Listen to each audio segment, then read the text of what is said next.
Hello, hello, hello, wherever you are in the world today. Thank you for joining us on the Rise Traveler, unpacking conversations of sustainable travel. We're here to move a step beyond that Instagram ready world of travel and think critically and deeply about how travel can uplift global communities, protect natural ecosystems, and be a source of growth for travelers. And here at the Rise Travel Institute, we are committed to empowering travelers and travel professionals through education. Our programs, research, experiential journeys, scholarships, and free resources are all aimed at bringing you closer to a more responsible and ethical travel experience. So you can learn more by visiting risetravelinstitute.org. I'm your host, Amy Hager. Welcome. And joining me today remotely is Candice Young with Trek Relief. Candice, thank you for joining me. Oh my gosh, thanks so much for having me. It's really a big pleasure to be here with you guys.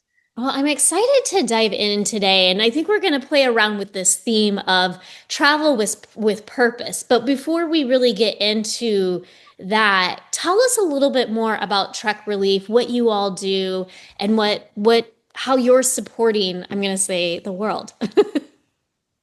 Yeah, so basically, Trek Relief, we are a 501c3 nonprofit based out of California.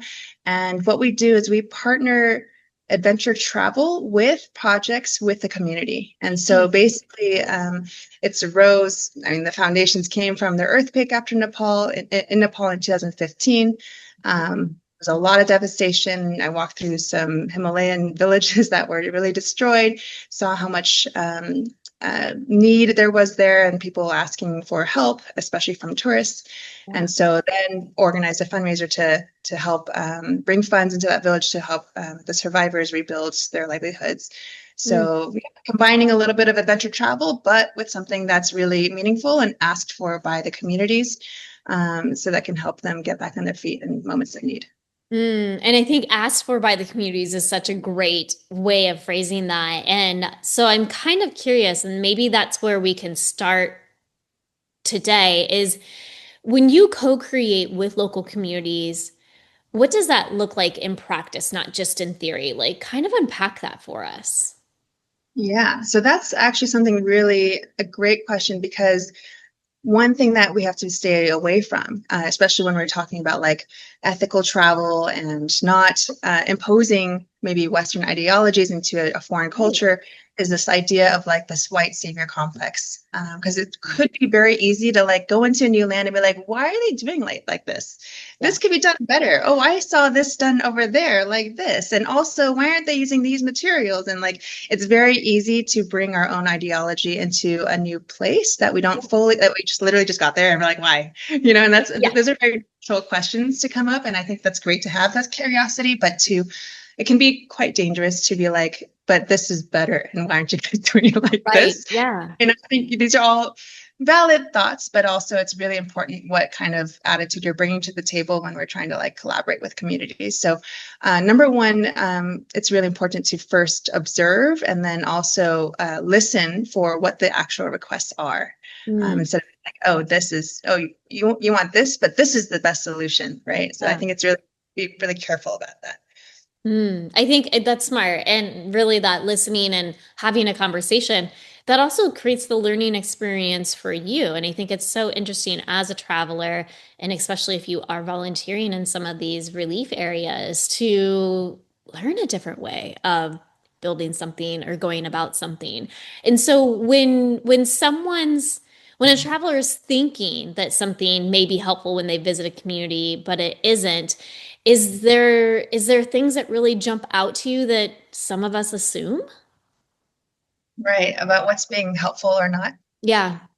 Yeah, I think there's a lot of like initial like things that are like, oh wait, this kid is asking for chocolates, right? Or this kid is Mm. asking for money, and like, of course, you want to help people, but at the same time, it's like, is this going to cause a dependency or a tag of like, wait, no, I got $5 from this person. I'm going to ask the next person, and like it just becomes this thing where it's like, wait, hold on, we shouldn't be treating people who don't look like us as resources in that way, right? Yeah. These are people. So I think that just thinking through what that could, giving a mask a cookie could turn into is Mm. important. Yeah, definitely. And so when we talk about this idea of travel with purpose, which obviously does get used quite a bit, and it is a tagline for Trek Relief, but how do you actually truly define it in a way that changes behavior? Right. So one of the things that a lot of people say when they're talking about, okay, how can I make a difference, right? I see this disaster happening here, or oh, this thing is happening here, and like, how can I get involved? And I think that one of the things is going with an organized effort, right? And it could be, it could be as simple as even like a collective that is working with the community in a collective fashion as well, so Mhm. that there is some sort of like non-redundancy happening. There's a way that, there's people talking, and that's part of the solution, and not just like action without like, thoroughness in Right. what the consequences could be or something like that.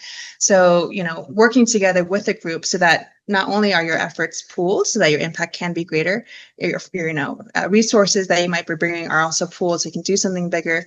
But also, yeah, working together with the community so that you're helping their goals, right? Yeah. And it does take uh, organization within the community itself to have directed, impactful action. Hmm. So, so I- yeah, and like even and that's a whole nother topic too of working with organized with communities that are organized that have a clear vision of what they want together, right? That's a whole other Yeah. topic. I was just, yeah, I didn't even think about that concept of it. Like, yes, the communities are asking for help and you're kind of the liaison talking to the communities, but gosh, like they have to be organized themselves. And so I think that going in as a collective and really making sure that you're going as a group and again, not making it very random or very just self-supportive.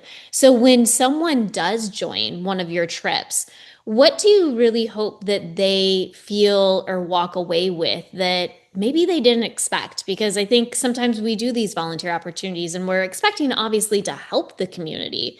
But what are some of the sub benefits that some of us aren't aware of? Right. Yeah, it's interesting because it's like, from the perspective of someone being like, hey, I would like to go travel. Hey, you know what? I want to do something like meaningful and get involved with volunteer work when I travel. Yeah. Okay, I ended up on this trip.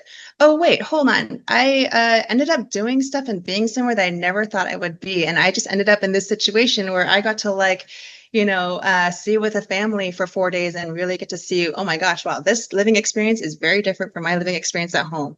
Yeah. And oh my gosh, like people can be so happy and grateful with the most simple things. Yeah. And why am I, uh, complaining about whatever I was complaining about back at Right. home?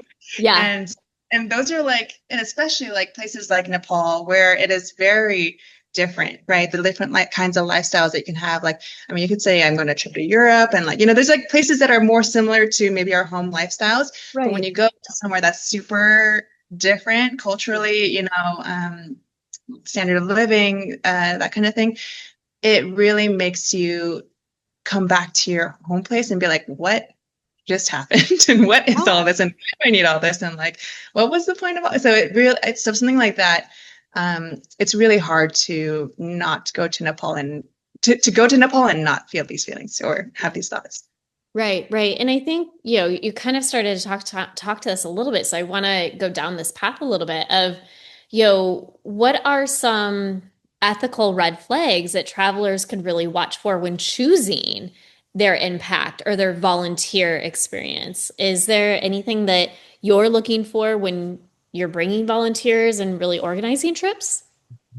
Yeah. So one thing that I've noticed over time is like, and it's very natural, right? This feeling of like, hey, you know what? And especially when someone's putting a lot of effort into fundraising, right? To bring a lot of funds into this trip. And, of course, there's a lot of emotional effort that's put into it. You're asking, friends and family for money, which is really hard sometimes, and like, so there's a lot of investment, either financially or emotionally or, effort, time Right, to go on these trips to support this, right? And then you get there and you're like, okay, how can I help? Right. But right. then it's also hard because, to be the most helpful in the situation is also to not be like the star, right? It's also to be like the Yeah. observer, right? And Yeah. so, like, recognizing that actually, you know what, like, being here and being supportive financially is actually like sometimes the biggest help, because the people who are moving those finances are the local communities, Right. right? And so they're actually, for them to be the ones taking action to make that stuff happen Right. is actually, that's the true goals. Yeah. And we are the ones coming to, support financially, because that's what we're bringing, the resources, right? To Right. make things happen. But then like it's important that they're the ones doing it. And of course we can help and like, provide, there is like, we do incorporate moments of volunteer work with like helping with some of that physical labor, that, moving bricks, moving cement, like doing stuff that needs to happen anyway. And I think that's important for everyone to feel involved in part of that process. But there's also part of it that's just like, recognizing that individuals are not the stars. Yeah. We are helping in a very important way, but actually to make things successful, the community needs to be the one that's like Right. making this for themselves. So it's like, it's an interesting, It is. It is. It's a really interesting, like it can become a power imbalance between the travelers and the local communities if it's not executed on a, I'm going to say like a circular way, right? Like you're just kind of talking about, all right, where is that balance? And so that feels like a really heavy lift for Trek Relief. How do you navigate that responsibly as your program directors, as your trip leaders, as you as the founder? right, right. And I mean, this is something that has, we've run at this point 30 treks over 10 years. And Yeah. so we see, that this is the normal cycle of psychology, right? And this is just normal, right? I would also feel the same way if I was also in those shoes. And I think the part of it is just setting expectations, right? Mm. Our biggest impact here of what we're doing is we are a fundraising program, fundraising for these communities, for these things that we're asking for, right? And like that was like the original intention. That is the whole thing. And that is the biggest gift that we are bringing. And also, we make it fun for our people who come through and volunteer and, are donating or fundraising for it. And we make it fun by making an amazing adventure out of it as well. Right. But like, that is something that is the biggest thing, is setting the expectation of like, what, we're not going to be, building the whole school on Right. this trip. Yeah. Right. Yeah. So like, it's kind of like that. I think that what's interesting is the expectations of not only the travelers but also the community and everybody that's playing a role in this. And so how can people find out more about Trek Relief and about the work that you're doing and the trips that you host? Yeah. Check out www.trekrelief.org. We're also on Instagram, Facebook, Twitter, Trek Relief. Feel free to check us out there. We've got programs going in Nepal, Patagonia, Peru, and Mongolia. So if those are places that you've always been curious to check out and want to get involved with a group that's fun but also impactful, we'd love to have you guys on. Okay, I love that. And I know here at Rise, we also look at ethics and volunteering and voluntourism very similarly and very seriously. And so a lot of our resources also support travelers in digging deeper to find out whether their engagement is creating positive impact and producing unintentional harm or harmful systems. And we do have a new program that's called the Rise Traveler Pathway that if you're not traveling with Trek Relief, but you're traveling, let's say, with your college or with some other group, it's really helpful for everyone in the group to take our Rise Traveler Pathway class before you're actually going, just to be, again, a more travel with more purpose or a more thoughtful traveler. And so I wanted to make sure that we mentioned our new Pathways program, our Rise Traveler Pathway as well today. I'm But so excited. before, yeah, but before we close out, Candice, just a little bit to kind of close out a little bit about you. I'm curious, now that you're 10 years into your organization and you started this because of an experience that you had doing disaster relief in Nepal and really bringing something that you saw very possible because your boots were on the ground, your hands were on the ground, however we want to say that. I'm curious, what legacy are you hoping to leave in this world with the work that Trek Relief is doing? Yeah. Well, the whole vision from taking it with, originally we were just a personal fundraiser for this one village, and it's supposed to be a one and done, and that was it.